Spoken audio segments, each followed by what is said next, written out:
writing, directing, producing, or be it even acting. Name it and you have it all on his profile. American film director Robert Swaim has been a sensational celebrity when it comes to filmmaking in France. He started on with his degree in anthropology, moved on to France to work on his doctorate in the same, but was very soon attracted to the world of filmmaking. He initially spent most of his time writing documentaries and commercials until he founded, along with several others, a film company to produce their own films. His feature film, La Balance, was not just one of the biggest box office successes in the history of French cinema, but also went on to become a greater success in Hollywood. Today, with us on our show, we have the man himself. Please welcome Mr. Bob Swaim. Hello, sir. Welcome to Studio60 Live. It's a pleasure to be here. Hope you had a safe journey. Okay, so as you mentioned, this isn't your first time in the Middle East. You've been here before. So could you please in brief tell us about how your past experiences have been? Well, I came here many, many years ago. When I came out of film school, one of my first trips was to the Middle East, to Kuwait and Bahrain, where I did a cultural program and was invited to talk about young filmmakers. This was many, many years ago, and I had met many filmmakers from the Middle East there was a big film festival in Tunisia many years ago, and in the early 70s, in the mid 70s, there was a movement of filmmakers from the Middle East. You had some wonderful filmmakers coming from this part of the world. It was kind of the new wave of Middle Eastern cinema, and people forgot about this because today we don't talk much about it. You know, we're always talking about politics in the Middle East, but we don't talk about the strong cultural movement and the art. And in the 70s, it was a very exciting period. And of course, the Cairo Film Festival, the Carthage Film Festival in Tunisia, these were big cultural events in the Middle East.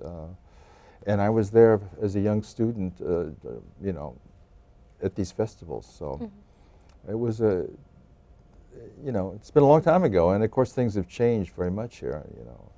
Okay, so moving on to your work, before having entered into the film industry, you were working on your doctorate in social anthropology. So what was it that led you into making films instead? That's an interesting story, because it's, you know, life is funny because sometimes people very young know what they want to do. You know, people who say, you know, I'm 12 years old and I want to be a doctor, and their whole life they're going to study to be a doctor or a lawyer or a scientist or something. But to me, my philosophy was a little different. To me, life is like you're on a river and you're floating down the river, and sometimes you land someplace and sometimes you land someplace else. But there was no sense of direction. And I came to Paris to study, to get my doctorate in social anthropology with Claude Lévi-Strauss, who was a very famous French anthropologist.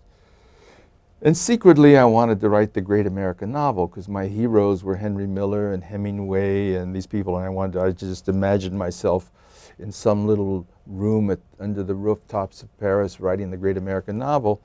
And because I was very poor, like many students, I lived in this little maid's room, and the maid's room didn't have any heat. And it was very cold in the winter. And somebody said, well, the French Cinematheque is around the corner, and with the student card, it's only 1 franc, which is very, very cheap. So it was almost out of necessity and comfort, I started going to the Cinematheque. I'd come out of school, I didn't want to go back to my maid's room, and I would sit and watch films. And in those days, I would watch anything and everything. And sometimes you would see, as for example, a Czech film with Chinese subtitles, you know, because they just collected movies. They didn't restore movies. And it was kind of a crazy experience. And I'd come out of school and I'd sit in the Cinematheque from 3 o'clock in the midnight, simply because they had comfortable chairs and it was heated. And then I caught the film bug. I said, this is what I want to do in life. And it was like this revelation. And I dropped everything. I dropped out of my doctorate program. And I went to the French National Film School, which is Louis Lumière, which was, I might say, the first film school in the world, founded in 1920 by Louis Lumière. And I studied film, and I knew this was my calling. This is what I wanted to do in life. So this is how I came into film, and I happened to be in Paris. And the French, of course, have this tremendous respect for film, because in America it was just like, you know, a business and entertainment, but we never called it art. The French called it art. And I started to look at films differently, because when I was young, I'd always go see films because of a movie star, you know, or it was a Western or something. But I never thought of it as art. And the French opened my eyes to film as an art form. And this is how I got into film, is I discovered the passion. And this I owe to the French. I'm very thankful to the French because of this passion that they communicated to me.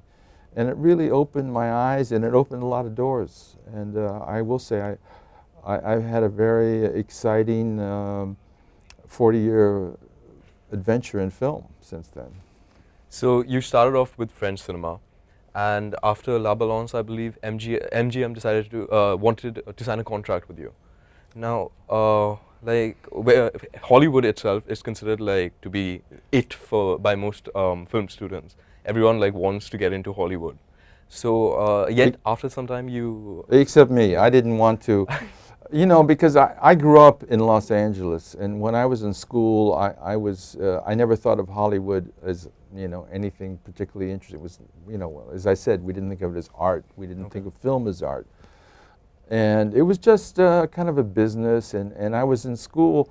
My friends, their parents worked in the film industry. It was an industry in America. So I was in school with children whose fathers were stuntmen or makeup or hair professionals or cinematographers. It was just the industry. You know, I didn't think of anything, you know. And so when I was in France, it was a totally different attitude. And it's not an industry there. It's more of a boutique kind of business, you know. And so when I did La Balance, which was this huge success, commercial and artistic success, and I spent a year living with police officers in a special unit. And my studies and experiences as an anthropologist was very useful, because I had an attitude of almost like an anthropologist. I told the cops, you know, I'm not there to criticize you or to flatter you. I'm there to understand how it works, this world. And I spent a year with them, and then I went off and wrote the script, and it became this huge hit. It went on to become an international hit. And of course, in America, the minute anybody has a hit movie, they want to take you and bring you to Hollywood. And I wasn't particularly interested. I said, hey, I came from Hollywood, you know, and I love Paris. I love the French wine and the good cheese and the French women and the culture and all these things I loved, you know. But I did get seduced a little bit, because I said to go make a film for 20th Century Fox, which I did Half Moon Street with Michael Caine and Sigourney Weaver, which was not a great experience. It was very Hollywood experience, you know, the struggle between the film director and the producers and so forth. And it was, I can't say it was a really positive experience, but my second film there with MGM, where I signed a contract as a writer, director, producer, was really a terrific experience, because Alan Ladd Jr., the son of the movie star Alan Ladd, was a big movie star in the 40s. His son was president of MGM, and he had a tremendous respect for filmmakers, and that changed everything. And I was very happy at MGM, except I missed the European way of life. And the fact is, the attitude in Europe towards artists and intellectuals, which is very respectful. In America, I think people respect success and fame. But in Europe, it's not success or fame they respect. They respect your integrity as an artist. And it's a very nurturing atmosphere for anybody who wants to be a filmmaker or any kind of art. And I miss that. And I miss my family there, because I had married and had children and so forth. So I said, no, I can't live in Hollywood. So I went back and made some more movies in Hollywood, in Europe instead of Hollywood.